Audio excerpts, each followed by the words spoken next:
primos hermanos que son más, ¿sí? Vamos a hablar de estrongiloides cerebrales. No vamos a hablar hoy de estrongiloides porque eso corresponde a la siguiente clase, pero vamos a hablar de su biología y de su ciclo biológico, que es complejo, pero hoy tenemos que comprenderlo bien, ¿sí? Entonces, ¿qué es la estrongiloides? Es la infección parasitaria que puede ser sintomática o asintomática, y generalmente es asintomática en el hombre, ¿sí? Este es un nemátodo que parasita principalmente el hombre. Puede esporádicamente encontrarse en otros animales, pero no tiene importancia en la transmisión. Esta es la especie de estrongiloides que parasita al hombre, ¿sí? La estrongiloidosis es provocada principalmente por estrongiloides estercorales. Sin embargo, también podría excepcionalmente ser provocada por estrongiloides puyebornis, ¿sí? Ahora, ahí dice excepcionalmente, pero como todo en el mundo cambia, ¿sí? Justo estaba yo revisando antes de venir a la clase, y estrongiloides puyebornis es hoy un problema en ciertas partes de Asia, también en África, donde se han hecho unas plantaciones importantes se ha reemplazado la plantación de la selva por unas palmas que dan aceite y se ha alterado el hábitat de unos primates. Entonces los primates ahora están invadiendo las ciudades, la zona más periurbana, y ellos son los reservorios de este parásito.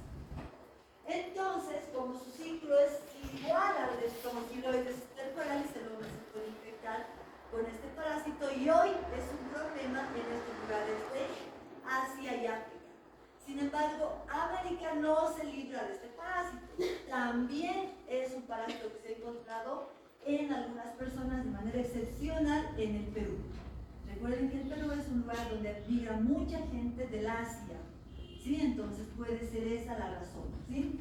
Pero nosotros vamos a hablar de estrongiloides estercorales. En Bolivia no hay estrongiloides puyebornis, y esa es la razón por la que no tiene importancia, ¿sí?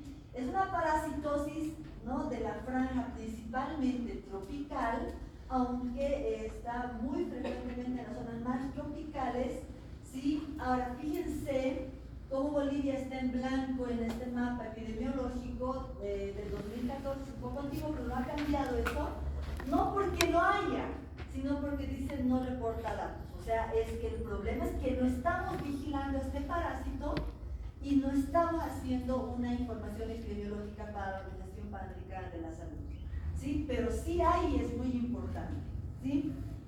Entonces, aquí les voy a hablar de lo extraordinario y de lo singular de este parásito, ¿sí? Este parásito, ¿no?, lo que estamos viendo aquí, lo que han visto ustedes moviéndose en la primera diapositiva, es su larva. Y eso es lo que vemos en las heces, ¿sí? O sea, la primera gran particularidad, hace un momento hemos visto huevos, huevos, huevos y más huevos, ¿recuerdan? En este parásito vamos a ver su estadio larvario. Este es el único nemátodo que elimina larvas en las heces humanas, ¿sí? Es el nemátodo más pequeño que parasita el intestino del hombre. Es el nemátodo más pequeño. ¿Recuerdan? ¿Hacen los recuerdos? Mide 30 centímetros, 20-30 centímetros. Van a hablar de Trichuris trichiura la siguiente clase, que mide 5 o 6 centímetros. Van a hablar de Enteroides vermiculares, que mide 1 centímetro. Luego las ciclostomidos en promedio 10 centímetros. Entonces dice uno, ¿cuánto más pequeño? Este llega a medir 2 milímetros. Su estadio adulto, muchachos, no su larva. Su estadio adulto mide 2 milímetros cuando el estadio adulto parasita al hombre. Entonces, este es el nemátodo más pequeño que parasita el intestino humano, ¿sí? Tiene un ciclo heterogónico, ¿sí? No está hablando de un ciclo heteroxeno, ¿sí? Este tiene ciclo monoxeno igual que todos los otros geoermitos. Este ciclo heteroxeno. O sea, necesita de una especie hospedadora para completar su desarrollo. ¿Pero qué quiere decir que un ciclo heterogónico? Que alterna ciclos de vida libre y ciclos de parásito. Lo van a entender, pero que ahorita es confuso, pero lo van a entender enseguida. ¿Sí? Tiene una hembra partenogenética. Hasta el momento ustedes no han hablado ni han visto a las hembras partenogenéticas. ¿Sí? Una hembra partenogenética. Esta hembra partenogenética tiene una capacidad de dar lugar a nuevas generaciones, o sea, de imponer sin la necesidad de la cópula por un macho. No, realmente nunca copula esta hembra partenogenética. Partenogenética viene del término partenogénesis. Y la partenogénesis viene del término partenón, que era el lugar en la antigüedad donde se reunían las mujeres que eran vírgenes. Entonces de ahí viene este término. Esta hembra siempre es virgen. Nunca copula con un macho para dar lugar a nuevas generaciones. ¿Cómo lo logra? Lo logra porque tiene una carga genética distinta a las otras especies, que es una carga triploide. Normalmente los machos tienen una carga ploide, las hembras tienen una carga diploide, pero la hembra partenogenética tiene una carga triploide en sus células. Entonces esto la hace particular, y esto hace, no es hermafrodita por si acaso. O sea, hermafrodita es cuando tiene ovarios, tiene testículos. Esta no tiene testículos. Solamente tiene ovarios, tiene útero, y a partir de su carga genética logra dar lugar a nuevas generaciones. Esto es muy particular, y de hecho es el único parásito, no es la única especie de biología que tiene esta característica. La partenogénesis puede ocurrir en escorpiones, en algunas arañas, en otro tipo de gusanos, ¿sí? Pero de los de importancia médica, esta es la que tiene esta característica. ¿Sí? Tiene un ciclo monoxeno habitualmente, pero también cumple un ciclo autoxeno. O sea, ¿cómo? ¿Qué es un ciclo autoxeno? Es aquel ciclo cuando el parásito puede reiniciar su ciclo sin necesidad de salir de los cuidados. Muestra que la grasa no se graba. Si yo me doy cuenta que la grasa está grabando, la paro. ¿Sí? ¿No ven? Porque yo veo que algunos no toman ningún apunte y están con su celular. Guarden, por favor, sus celulares. Lo están apuntando. Los demás, por favor, guarden. ¿Sí? Guarden. Es una cuestión con respecto a ustedes. Guarde, con su mochila. Si no lo va a apuntar en nuestro celular, guarden. ¿Sí? Es para ustedes. Porque si nosotros vemos que hay gente que viene 5, 10 personas a la clase magistral, no necesitamos esto. Necesitamos sentarnos con los 5 y 10, darles una tutoría a los 5, ¿o no? ¿Sería una maravilla o no? Nos sentamos en una mesita ahí redonda y les decimos, así es, usted a ver, explica tal cosa, les explico. Asesoría se llama, tutoría, porque para la cantidad de 5 de personas no necesitamos clase magistral. ¿Sí? Por eso es que no hay necesidad siquiera de grabar. Si a la gente no le interesa y no viene. ¿Sí? Entonces, por eso es que la clase es para ustedes. ¿Sí? Bien. Entonces tiene un ciclo autoxeno. Quiere decir que puede dar lugar a nuevos ciclos al reiniciar su ciclo dentro del hospedador sin la necesidad de salir de ahí. ¿No es? Y recuerden que el signo autoxeno está plenamente correspondiente con la autoinfección interna. Quiere decir que tiene autoinfección interna. ¿Sí? Hasta el momento, cuando han hablado de Ascaris, cuando han hablado de ancilospondios, le hemos dicho, no hay autoinfección en estos parásitos, ¿recuerdan? ¿Por qué? Porque el parásito no sale infectante en las heces, les hemos dicho. Y tiene que volverse infectante en la tierra, pasar por el huevo, larvar dentro del huevo, sino salir del huevo, formar su forma infectante en la tierra. Entonces, ¿cómo ocurre esto? Lo vamos a explicar ahora. ¿Sí? Entonces usted me dirá, esto no es un geoelmito, porque no necesita la verdad, sí es un geoelmito. ¿Sí? Y otra cosa particular, este es un parásito oportunista. Este es el nemátodo que está en la lista de parásitos, nemátodos oportunistas que pueden afectar a personas de nuestra edad, principalmente aquellas que tienen VIH. ¿Sí? Y este tiene una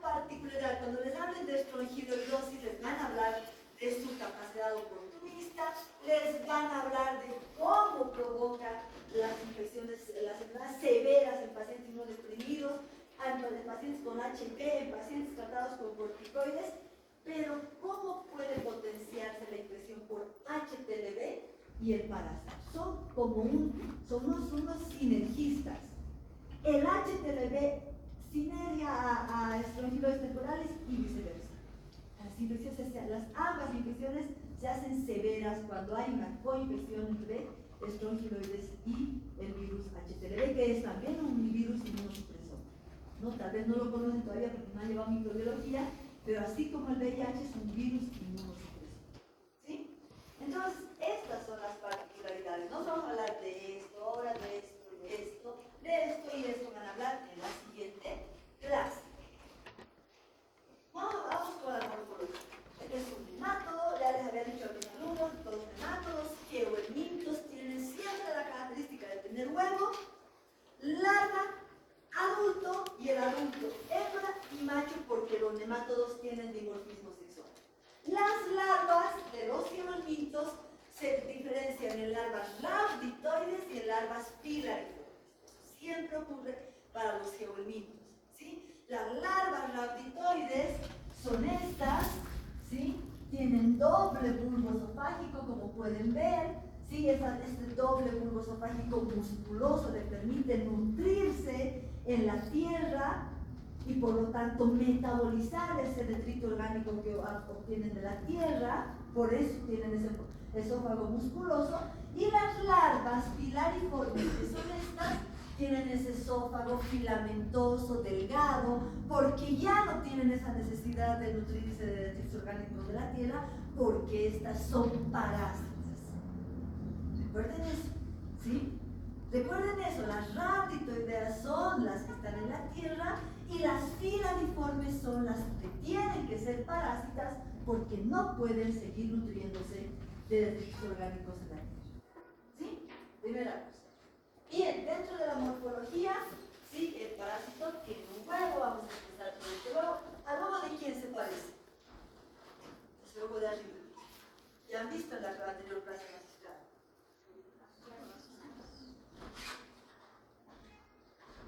¿Al huevo de quién se parece? No, es tiene una capa mamelonada gruesa, grande, característica. A los ancilostomidos. Y si ustedes de atrás magistrales han dicho, el huevo de ancilostomido, cuando yo lo veo no puedo decir si es un huevo de ancilostoma orenal, ancilostoma celíaco, necátor americano, no, porque la característica del huevo en los ancilostomidos es igual a todas las especies. Y este es su primo, ¿no? Este es su primo, entonces, como es tan cercano, su huevo es igualito. Ustedes dirán, ¿qué confusión? Porque cuando yo veo ese huevo en las heces y en el laboratorio, ¿va a ser ancilostómidos o va a ser estrongiloides temporales? Ancilostómidos. ¿Por qué? Porque este huevo habitualmente no sale en las heces. No sale en las heces. ¿Sí? Este huevo está en el tejido. ¿Cómo? Es que la hembra parásita es tisular. Es otra particularidad de este parásito. La hembra parásita es tisular. ¿Sí? Vamos a ver dónde está el signo, ¿sí? Este es el huevo, que mide aproximadamente 35 a 40 micrómetros, tiene una masa embrionaria que forma blastómeros, como en el caso de los ancilostómidos, y esas blastómeros, esas células embrionarias, forman una larva dentro del huevo. Esta larva es una larva rhabditoide, ¿sí? Que tiene doble bulbo esofágico, etc. Es una larva 1.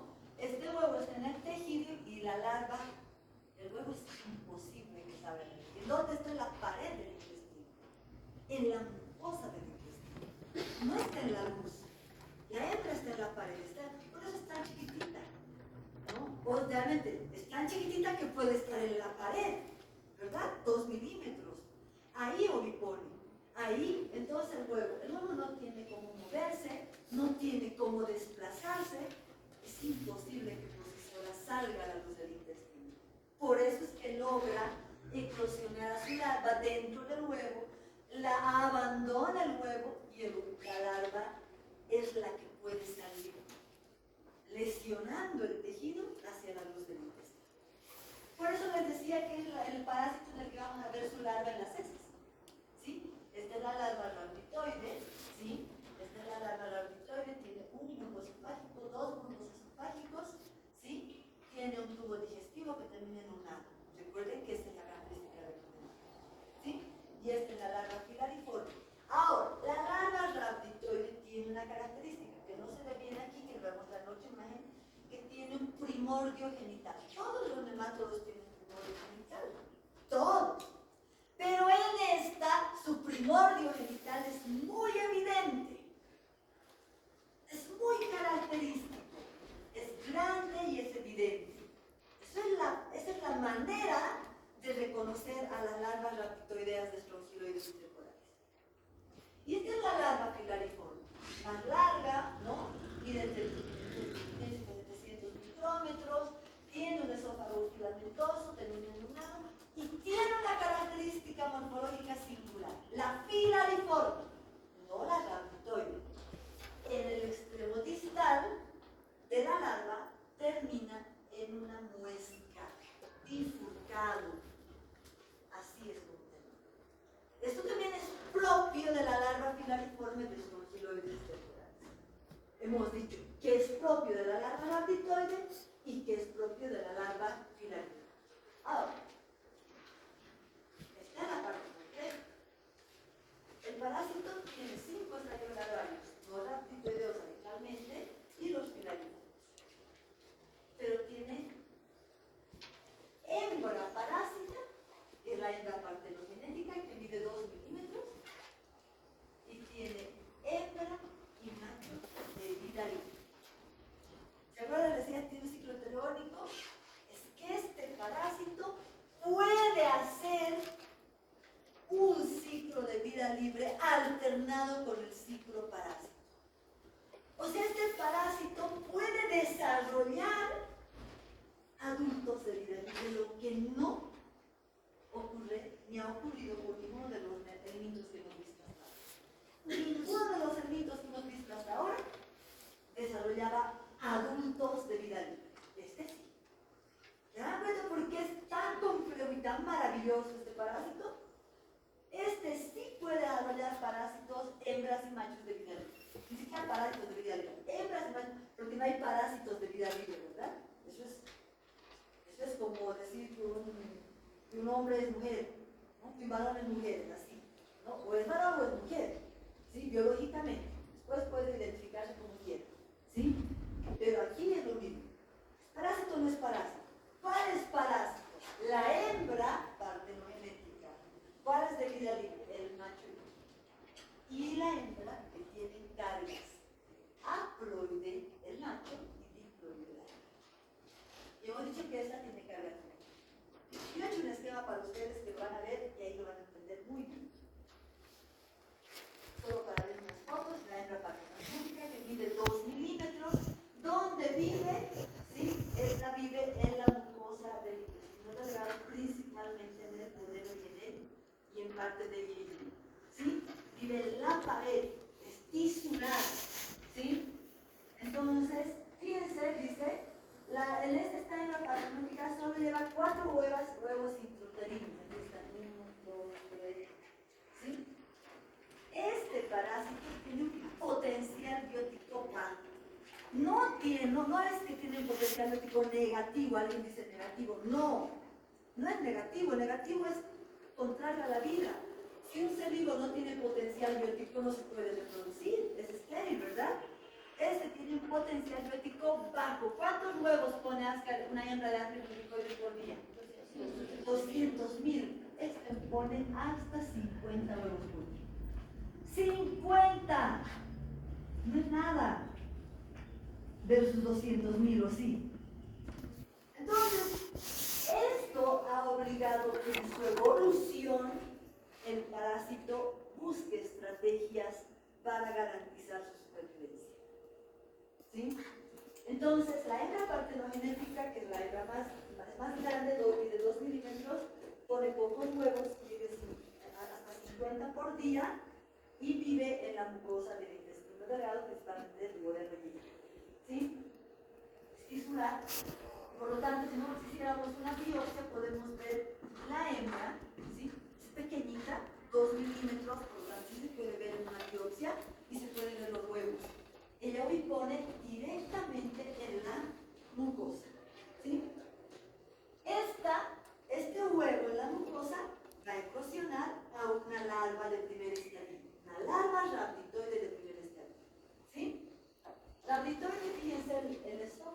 no se ve muy bien aquí, ¿sí? Pero se ve aquí uno, ¿sí? Y lo que se ve, la rosa, el problema es que la imagen es el primorio. Tengo otra que seguramente se va a ver, ¿sí? Y, no, estamos mal, por eso no se ve el primorio. Esta es la hembra de vida libre y el macho de vida libre. Ahora, ustedes dirán, pues ¿qué nos ha mostrado un esófago? Claro que tiene esófago. Y si el esófago rabitoideo. La hembra y el macho tienen un esófago rabitoideo. ¿Por qué? Porque son de vida libre. Porque tienen que seguir comiendo en la tierra. Porque tienen que seguir nutriéndose de detritos orgánicos. Por lo tanto, mientras es de vida libre, no pierde sus características rabitoides. Tiene su esófago rabitoide, dice, es muy notable el esófago rabitoideo anterior. Aquí dice la presencia de huevos, ¿no? Esta hembra es más pequeña que la hembra parásita, ¿sí? Es más pequeña, tiene menor potencial biótica todavía. Y este es el macho, ¿no? Dice, lleva en el extremo, típicamente el macho, como en todos los nematodos que tiene su extremo enrollado sobre su propio eje, ¿no? Y dice con dos espinas en la parte posterior que le permiten la cópula. La hembra y el macho de vida libre copulan, y copulan en el medio ambiente y ponen huevos en la tierra, ¿sí? No son, nunca podrán ser parásitos. Van a entender ahorita por qué, ¿sí? Esta sí es la larva. Aquí está el gran primorio genital, ¿sí? Esta es la larva 1, tiene una boca, tiene el esófago ahí, pero el primorio genital es la característica que nos permite identificar a las larvas rabitoides, el primer estadio de reproducción. Esto es lo que voy a ver en las heces. Por eso es importante ver el primorio genital, porque esa es la forma de reconocer a una larva de espongiloides temporales, ¿sí? Y tiene una colita bien puntiaguda. Ojo, esta no está bifurcada, ni en muesca, ni en nada. Ahí está el primorio genital, ¿no? Que es como una boca, ¿no? Y ahí está el esófago, ¿sí? Primer bulbo esofágico, istmo, segundo bulbo esofágico, ¿sí? Tiene dos bulbos esofágicos, tiene una boca ancha, abierta. Todo esto le permite nutrirse en el medio ambiente. Y esto lo tienen todas las formas rabitoideas. ¿Y cuáles son las formas rabitoideas? Las que están en la tierra, incluidas la hembra y el macho de vida libre, ¿sí? La larva filariforme, dice la larva filariforme L3 es la forma infectante, ¿sí? Siempre la larva filariforme del tercer estadio, en todos los geohelmintos, en todos los nemátodos, está relacionada al mecanismo de infección. ¿Por qué es la forma infectante cuando está libre o incluso cuando está dentro del huevo larvado, ¿no? El huevo larvado es la forma infectante, pero la larva que tiene que tener es la larva del tercer estadio, ¿sí? En este caso, la larva libre es la forma infectante, la larva filariforme del tercer estadio, ¿sí? No se ve la cavidad bucal porque es muy delgadita, no le sirve para comer, le sirve para segregar sustancias e invadir el tejido, ¿sí? Pero sí es muy visible, dice el intestino nucleado, parásito, la línea doble, ¿no? Tiene el intestino completo, ¿sí? ¿Y qué es característico? Que en el segmento posterior, a la parte más caudal terminal de la larva, se ve esta estructura, ¿no? Dice que en forma de una muesca bifurcada, muy útil para el diagnóstico de la especie. Ustedes dirán, ¿y vamos a ver larvas filariformes para el diagnóstico? Sí, lo van a ver, ¿sí? Ahora vamos a explicar así que le doy por los reales.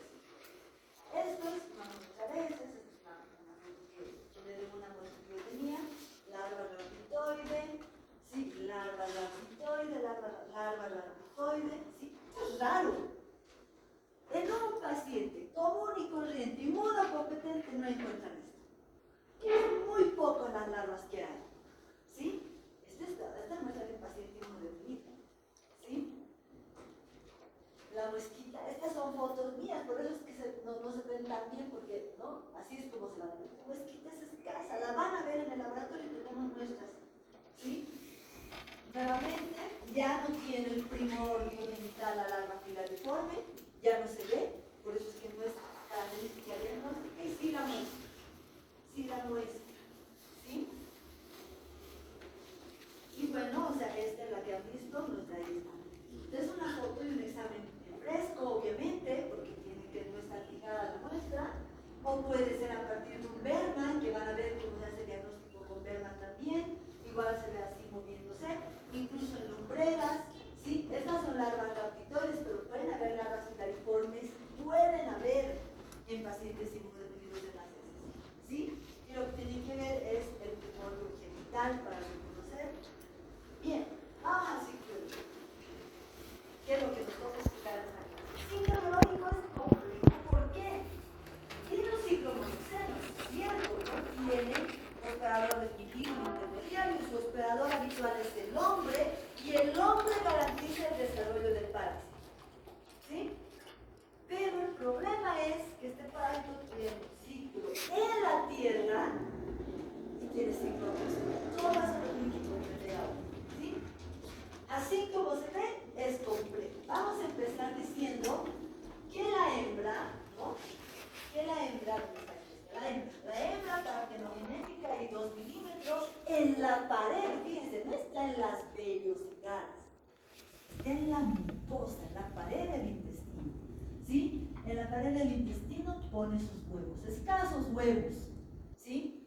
Entonces, los huevos van a desarrollar a una larva y la larva tiene que salir de la mucosa. ¿No? Va a ir moviendo, lesionando, moviéndose, lesionando, va a ir saliendo por la mucosa. No hay mucho problema porque no son muchos, son pocas las larvas que salen de la mucosa y obviamente salen a la luz del intestino y salen por las heces. ¿Sí?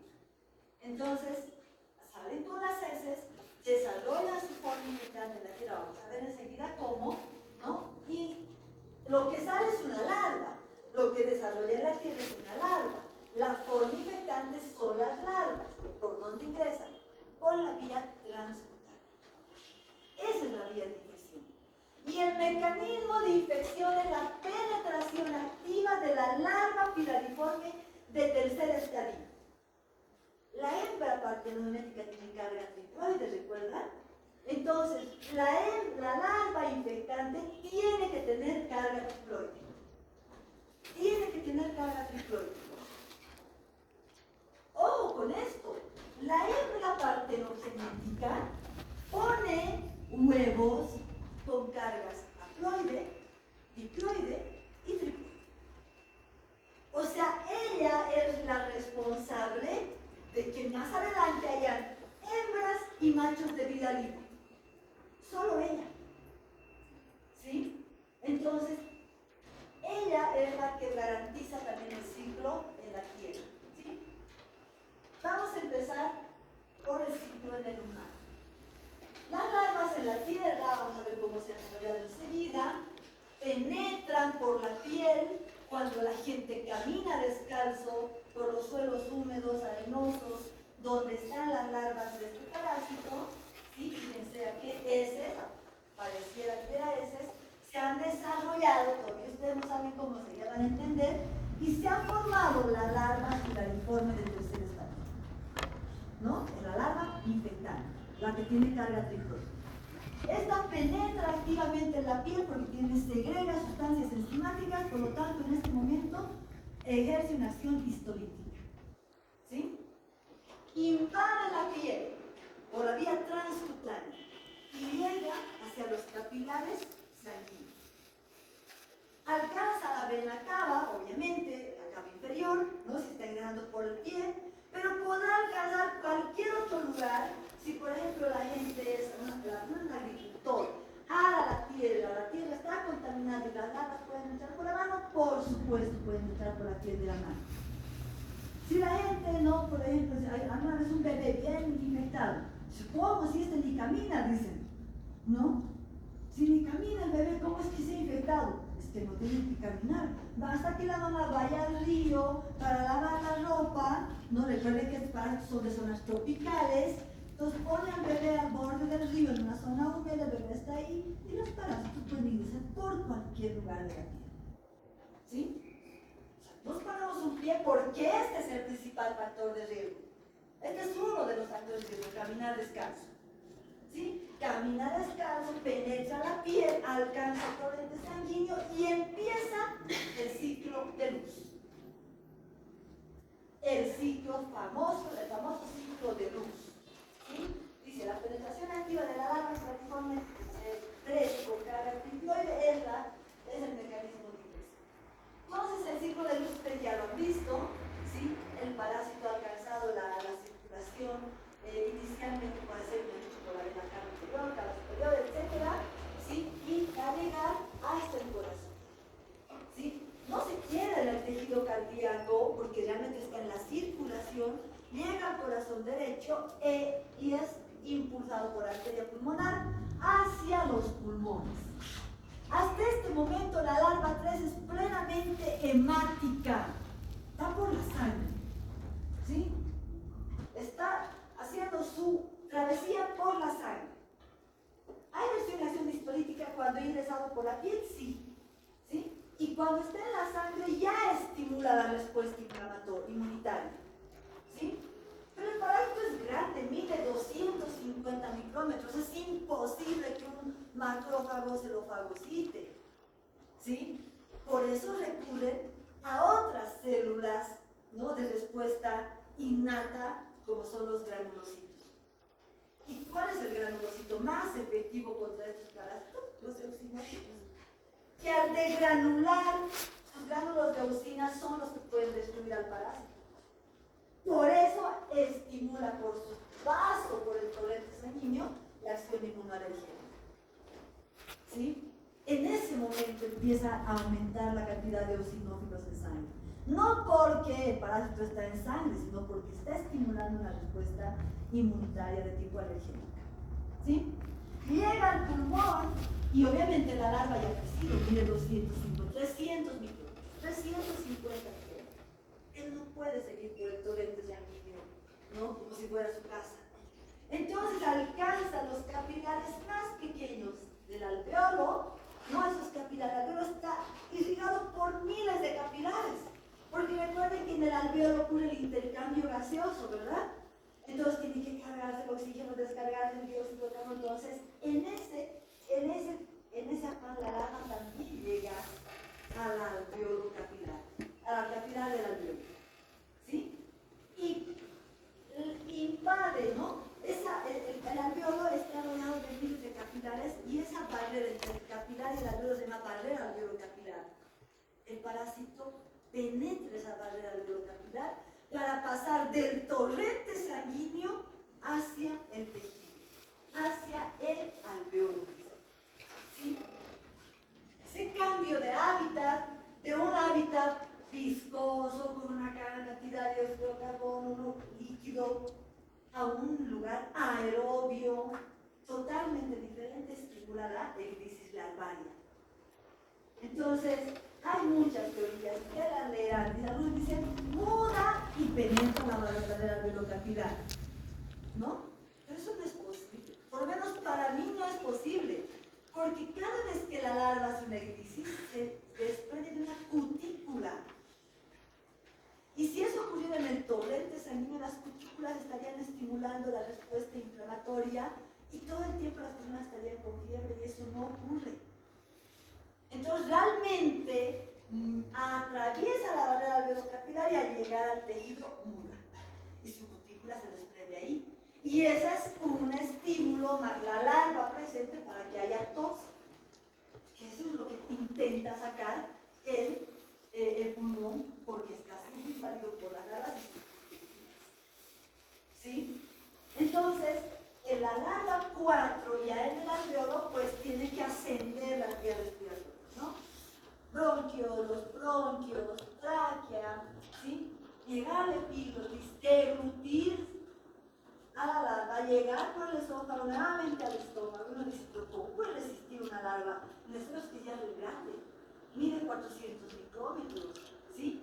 Tiene la capacidad de resistir al pH ácido del estómago, pasa por el estómago y ese paso de cambio de hábitat, acidez, etcétera, todo eso también es la crisis larval. Y al intestino se convierte en larva 5.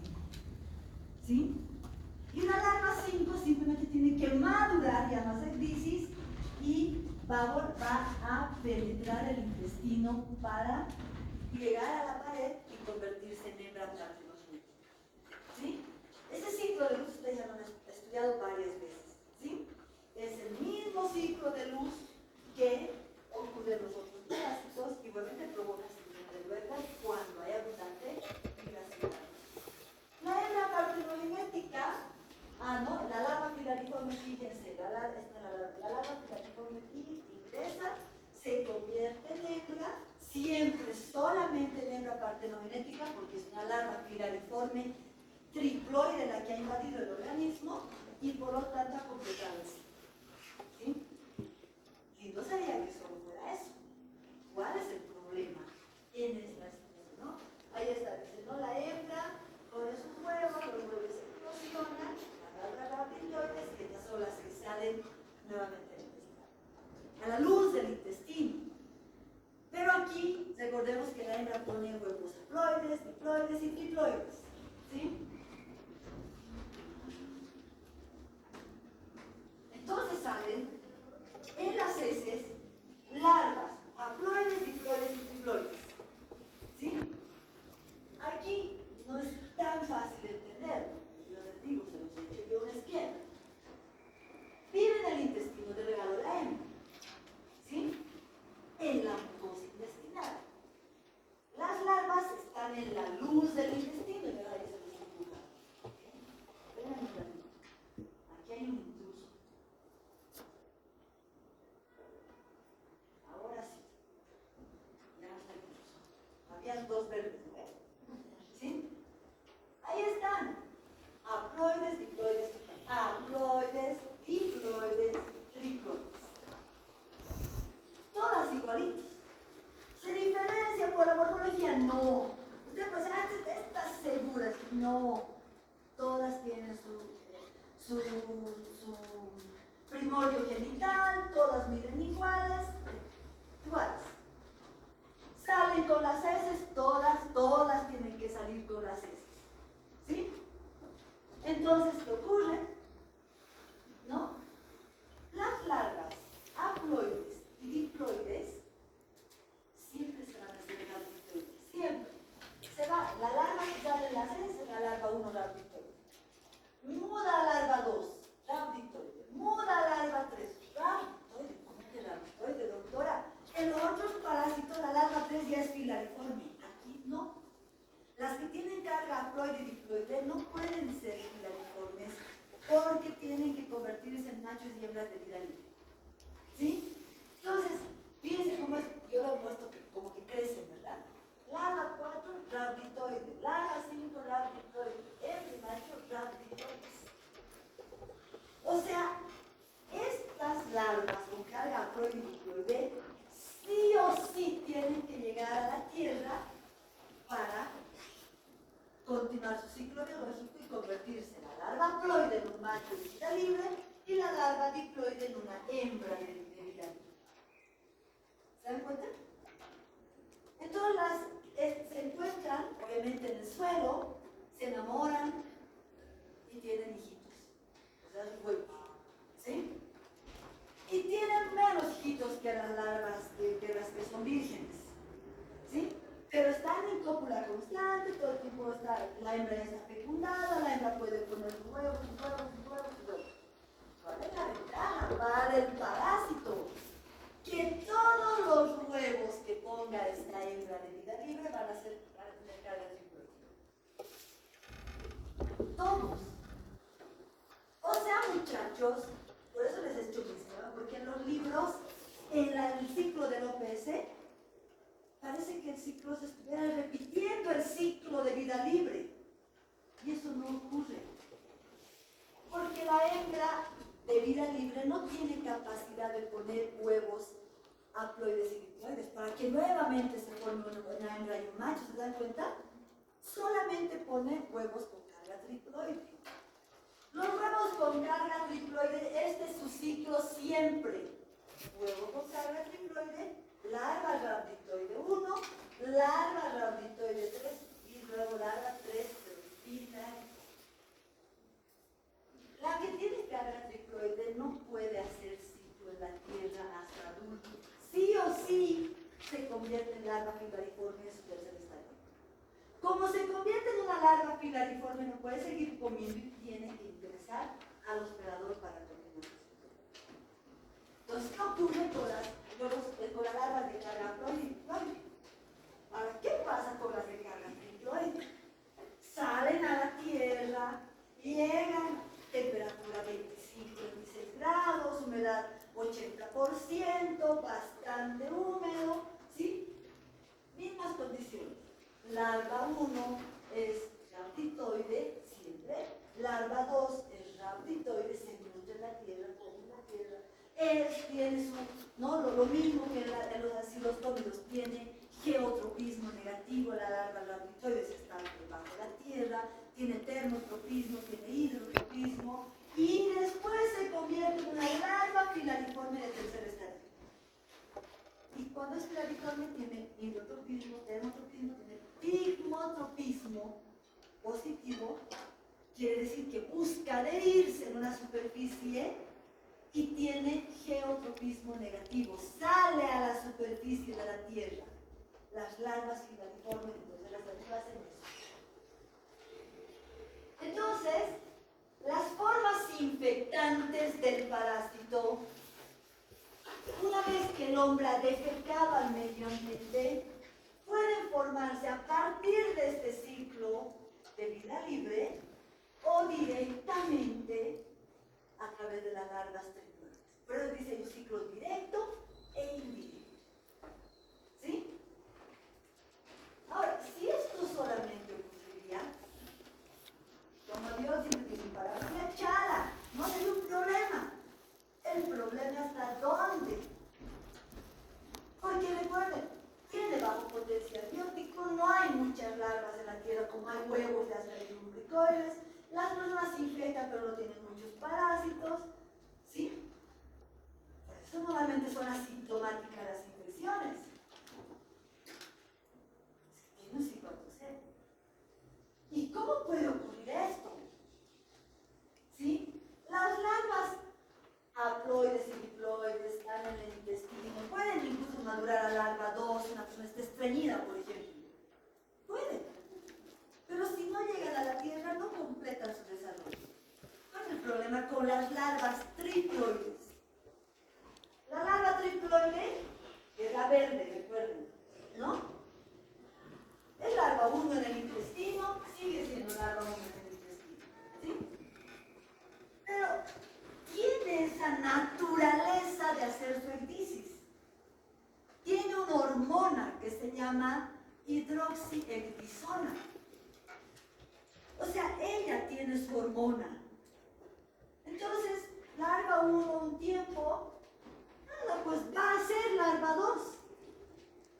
Y me dirán, ¿y la haploide y diploide? No, también puede, también, pero no son un problema. ¿Por qué? Porque sí o sí tiene que llegar a la Tierra. ¿Sí? Entonces, la larva triploide está allá en el intestino grueso, no a punto de salir, de repente la persona ese día no fue al baño. Se aguantó. ¿Quién no se aguantó un día de baño? Y de repente te olvidaste, te duermes y al día siguiente, ay, mi casa, que se al baño. Se aguanta. La larva no espera. Tiene su hormona de ecdisis. Hace su ecdisis al siguiente estadio, a larva 3. Y como es triploide, ¿en qué se va a convertir? En filariforme. Entonces la larva 3 filariforme, que ya ha cerrado su boca, que ya segrega sustancias enzimáticas, que ya no tiene necesidad de nutrirse en la tierra ni nada, ¿va a perder la oportunidad de pasar a ir a la tierra? No, pues encuentra con su tigmotropismo, encuentra la mucosa del intestino y la penetra activamente. ¿Y cuál es el mecanismo de infección? Penetración activa. Pero en este caso no por la vía transcutánea, sino por la mucosa intestinal. Que puede ser en el intestino delgado, pero intestino grueso. Porque es la mucosa. Invade la mucosa, llega a la submucosa, alcanza el torrente sanguíneo, la circulación corta, llega por la circulación corta, la circulación mayor, llega al corazón y es llevado al pulmón y vuelve a convertirse en larva 4, llega a su hábitat, se convierte en larva 5, una nueva larva en el intestino, penetra el intestino, una nueva hembra partenogénica. Ciclo autoxénico. Entonces, sin necesidad de que la persona haya vuelto a caminar descalzo en la tierra, esta persona ya tiene una hembra nueva. Pensemos que son 50 huevos, son 30 huevos que los que ha puesto la hembra. Pensemos que de manera igualitaria, ¿no? A 10, 10, 10. 20 no son un problema porque tienen que salir a la tierra, pero 10 sí. Pensemos que de las 10 no son las 10 las más vivas y solamente 3 han logrado llegar a filariforme. Ahora ya no hay 4 hembras, ya no hay una hembra en el intestino, ahora hay 4. Ya no son 50 huevos, son 200, ¿verdad? Ya no son 10 larvas las que pueden ser infectantes, ahora son unas 30. ¿Se dan cuenta? Entonces otra vez ciclo autoxénico. Ustedes me dirán, pero naturalmente eso ocurre. Sí, naturalmente eso puede ocurrir. Pero va a llegar un momento en el que el sistema inmunitario va a decir, chicos, a ver, ustedes 10 quieren ingresar, no pueden, ¿no? Y tienen una que escapa. Pero no la hacen para todos. ¿Sí? Pero una que escapa, la una va a llegar a ser hembra partenogénica. Y esa garantiza la cronicidad de la infección. Y por eso es que hay personas que 30 años después de haber salido de las zonas endémicas, de nunca más haber vuelto a una zona tropical, tienen su parásito. Pero no tienen ningún síntoma. ¿Por qué? Porque su sistema inmunitario no está ahí, limitando, ¿o no? ¿Verdad? ¿Qué pasa cuando el sistema inmune se deprime? No hay pues que le diga, oye, ustedes 10, a ver, bajar las 10, ¿vale? ¿No? Debe un terza noqueado. Ahora ya no son una larva, son 11. Las siguientes son 100 hembras. Y por eso van a ver, doctora Licky, hiperinfección, estrogiloidosis en inmunodeprimido. En el inmunocompetente no. Pero sí puede estar crónicamente con su parásito. ¿Sí? Porque lo garantiza el ciclo autoxeno. ¿Sí? A pesar de no haber habido contacto con la tierra. ¿Sí? Ahora, esta es la autoinfección interna. ¿Puede haber autoinfección externa? ¿Por el mecanismo ano, mano, boca? Puede ser, pero eso es poco probable, ¿no? Porque la gente tendría que tocar sus heces y mucho rato estar así. La larva no es que la larva llega a la piel, como mantequilla se mete. Es la piel, ¿no? Tiene que hacer su penetración activa, entonces puede ocurrir. Pero la autoinfección externa ocurre de otra manera. La gente defeca, no se limpia bien la región perianal, deja heces en la región perianal. Estas heces, ¿qué van a hacer? Estas no pasa nada, pero estas van a meter larva 2, larva 3 y por la piel de la región perianal va a penetrar activamente nuevamente. ¿Sí? Y va a formar, y va a entrar por este lugar y va a llegar al torrente sanguíneo siempre, ya sea por heteroinfección, por autoinfección interna, por autoinfección externa, siempre ocurre el ciclo de luz. No puede ser que la larva diga, ay no, ya estoy aquí, ya no quiero entrar a la sangre, aquí nomás desarrollaré mi larva 4, mi larva 5 y que se forme la hembra. No, porque la larva 4 solo puede desarrollar en el tejido pulmonar, en el alveolo pulmonar. Entonces por eso no puede ocurrir directamente el ciclo. ¿Está entendido? No como en algún ancilostómido, que seguramente ya han visto ustedes en la clase magistral, sí lo puede hacer. Sí puede evadir el ciclo de luz. Este no. Esa es la razón por la que las personas inmunodeprimidas hay más síndrome de Loeffler que por los otros parásitos. Porque hay autoinfección. ¿Y de qué depende el síndrome de Loeffler? De la carga para estar. Entonces, yo tengo 60 larvas autoinfectando porque el sistema inmunitario se ha choqueado, noqueado. Una vez daño pulmonar o no. ¿Verdad? Y de eso se puede morir el paciente inmunodeprimido. ¿Sí? ¿Está entendido el ciclo biológico? Sí, está entendido. Entonces va a haber puede haber infección. No hay. La esterilización es cuando se adquiere de una fuente diferente del hospedador. Cuando la gente camina descalzo por la tierra, ¿cuál es la fuente de infección ahí? Tierra.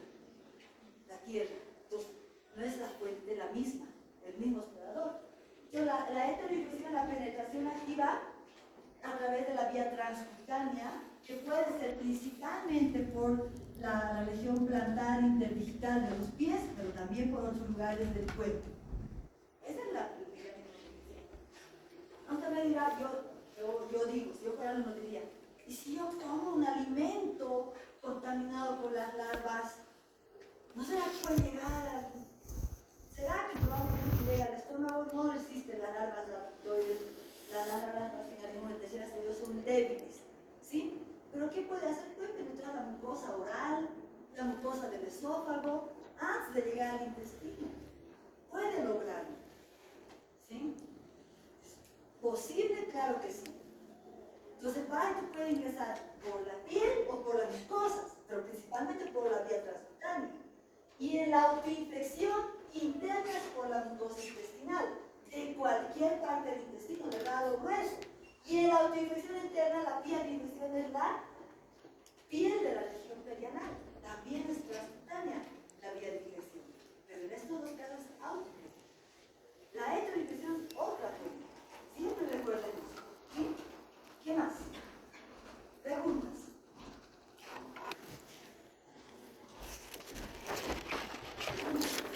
Este es el principal factor de respuesta.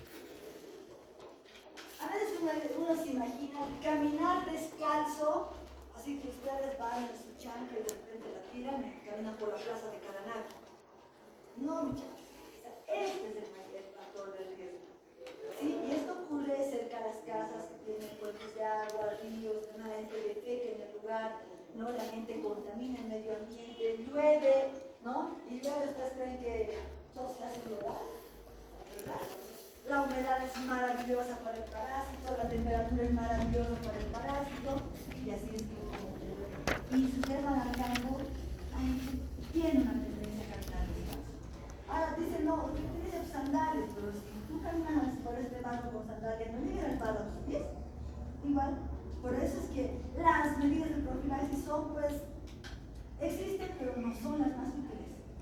Dale zapatos, no va a caminar con zapatos por las tierras cálidas, ¿verdad? Ahora, aquí el control. Van a hablar con el doctor Ali, pero aquí la desparasitación masiva no es útil. ¿Por qué? A ver, deduzcan. ¿Con qué se desparasita? Con mebendazol. El mebendazol tiene poca llegada a nivel tisular. Este parásito es tisular. Es tisular, la hembra vive en el tejido. Se puede hacer con albendazol, pero igual no tiene el mismo efecto. Bien. ¿Qué más? ¿Comprendido esto?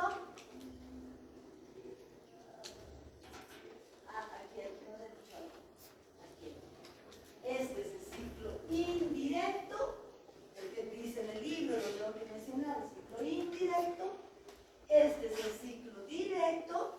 El ciclo directo también se corresponde con el ciclo atoxeno, porque obviamente es a partir de la larva de la larva triploide, es el ciclo atoxeno. Puede haber autoinfección interna, puede haber autoinfección externa. La autoinfección externa no está relacionada al ciclo atoxeno, ¿sí? Y el parásito tiene ciclo monoxeno. Son cosas complejas, ¿verdad? Pero ustedes tienen que comprender ya claro después de esta explicación. ¿Sí? Ahí está, ¿no? El hábitat es la mucosa, la infección de grado, principalmente la altura del duodeno y en parte de yeyuno. ¿Sí? siempre ocurre, siempre es el mismo ciclo de luz y por eso provocan síndrome. Por eso dice síndrome, porque diferentes causas. ¿Sí? Este es el mecanismo de infección, fíjense, ¿no? Aquí está la larva, aquí está la hembra y el macho de la hembra y el macho de vida libre, los huevos, las larvas gravitoides que ojo tienen que ser dos para que se convierta en larva finaliforme y la producción. ¿Sí? Este es el ciclo directo. No, perdón, el ciclo indirecto. El ciclo directo está aquí. La larva y directamente estas triploides directamente se convierte en finaliforme y se forma, se vuelve infectante. ¿Sí? Ay, wow. Estaba haciendo un repaso de...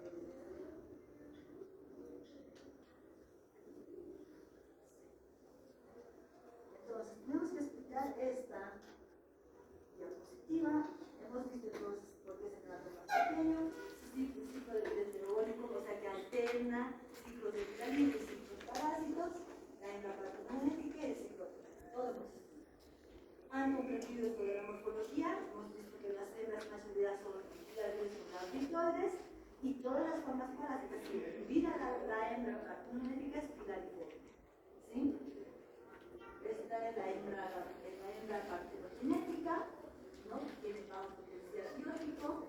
Esta es la hembra de vida libre, tiene esófago matriculeo, también tiene bajo potencial biótico, ¿no? Pero garantiza que haya formas infectantes en la tierra, ¿no? La larva 1, la larva gravitoides tienen primordio militar. ¿Pueden las larvas 2 verse las heces? Sí. ¿Tienen primordio militar? Sí. Se distinguen solo por su tamaño, ustedes no van a distinguir realmente. ¿Sí? La larva filariforme, ¿no? Entonces hemos dicho, no tiene ya ese primordio mental visible, gran, que se vea. No, lo que sí tiene es la muestra en este caudal, ¿no? O sea, la colita bifurcada. ¿Sí? Ahí está la cola bifurcada, y les he mostrado esta, ¿no? Pero van a ver que es una infección, muchos parásitos. ¿Sí? Ese es el ciclo completo. ¿Verdad? ¿Listo? Ciclo directo, ciclo directo. ¿Sí? Oh, ¿qué tipo de ciclo tiene? Tiene ciclo monoceno y autoxeno. ¿Sí? Esto, por eso no me gusta a mí esto, pero lo nombro porque está en los libros y demás. Eso de ciclo indirecto se refiere al mecanismo de infección. O sea, para que haya mecanismos de infección a partir del ciclo indirecto es por las células más levianas, a partir del ciclo directo por las larvas triploides. ¿Sí? Pero no es su tipo de ciclo. Su tipo de ciclo es monoceno y autoxeno.